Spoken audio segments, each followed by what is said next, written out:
मानवता को लहू शाही ईदगाह मस्जिद के अमीन रिपोर्ट के कोर्ट के आदेश के बाद ये मामला फिर से सुर्खियों में है। आज शीतकालीन अवकाश के बाद कोर्ट खुला है। हमारे साथ हैं शाही ईदगाह मस्जिद कमेटी के सचिव और एडवोकेट तनवीर अहमद जी। आज कोर्ट से आप क्या मांग करने वाले हैं आदेश को? देखिए, पिछले लगभग 2.25 साल या 2.5 साल से 15 वाद यहाँ दायर थे और उनमें 5 मुकदमे खारिज भी हो चुके हैं वादी पक्षों के, और उन सब में उन्होंने अमीन रिपोर्ट, सर्वे रिपोर्ट, पता नहीं क्या क्या मांग की थी। लेकिन जनपद की सबसे बड़ी न्यायालय जिला जज साहब ने, सिविल जज सीनियर डिवीजन महोदय मथुरा ने उन पर कोई आदेश नहीं किया। और ये सुबह सुनवाई हो रही है कि क्या ये मुकदमे चलने योग्य हैं या नहीं, क्योंकि सबसे महत्वपूर्ण तथ्य यहाँ पे ये भी है कि जितने वादी हैं, जो कंप्लेनेंट हैं, उन्होंने आज तक ना तो उनको कोई राइट है वहाँ मुकदमे दायर करने का, ना तो वो उसके ऑनर हैं, ना वो 13 एकड़ मिल्क में उनके कोई पूर्वजों का हिस्सेदारी रही है, और ना ही वो जन्मभूमि ट्रस्ट के सदस्य हैं और ना जन्मभूमि सेवा संस्थान के सदस्य हैं। तो आखिर वो किस अधिकार के तहत यहाँ मुकदमे दायर करते हैं? कोर्ट में यही बात चल रहा है। 711 CPC के तहत हमारे द्वारा कई प्रार्थना पत्र वहाँ लगाए गए और उन पर लगातार बहस जारी है।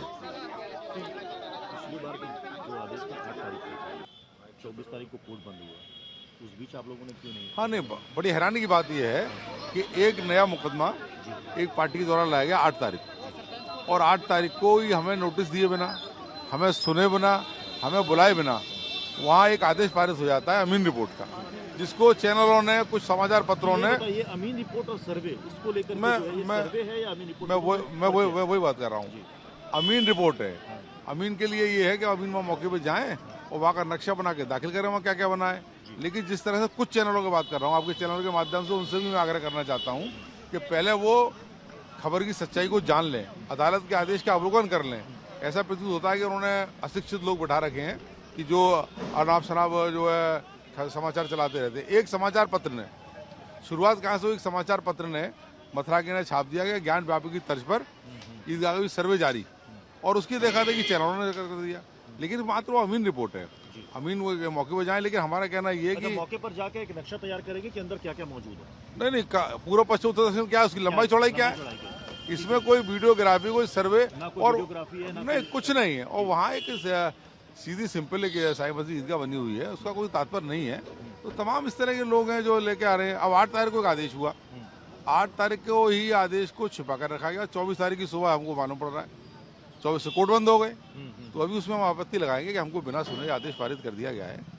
तो अभी कोर्ट में जा रहे हैं, आज न्यायालय सुनेंगे। और मान लीजिए उसके बाद भी अमीन रिपोर्ट को आगे अदालत कहती है कि नहीं अमीन रिपोर्ट नहीं, तो उसके लिए फिर हमारे आगे रास्ते हैं, जो इनसे अपर कोर्ट है वहाँ जाएंगे। आप वहाँ पे अपना अपील या रिवीजन जो भी है, बिल्कुल जो रास्ते हैं कानून में, जो विधिक प्रक्रियाएं हैं, जो लीगल प्रोसीजर है, वो सब अपनाएंगे। टोटल कितने इसमें वादी हैं? इस पर 1 दर्जन से ज्यादा है, कुछ तो खारिज भी हुए थे।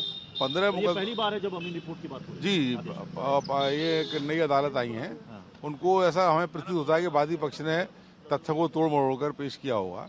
उनकी सारी बातें उनकी संज्ञान में नहीं लाई गई होंगी, तो सारी सच्चाई हम लाएंगे। एक बात और बता दीजिए कि ये जो 13.37 एकड़ जमीन की बात है, जिसमें से ये कहा जा रहा है कि प्रबंधन शाही ईदगाह मस्जिद कमेटी के पास है, कुछ लोग कह रहे हैं नहीं, मालिकाना हक उनके पास है। कितनी जमीन है जिसको लेकर? देखिए, 13 एकड़ 37 जिसकी बात करते हैं, उनके पास कोई मालिकाना हक नहीं है, और ना ही वो लैंड वहाँ मौजूद है।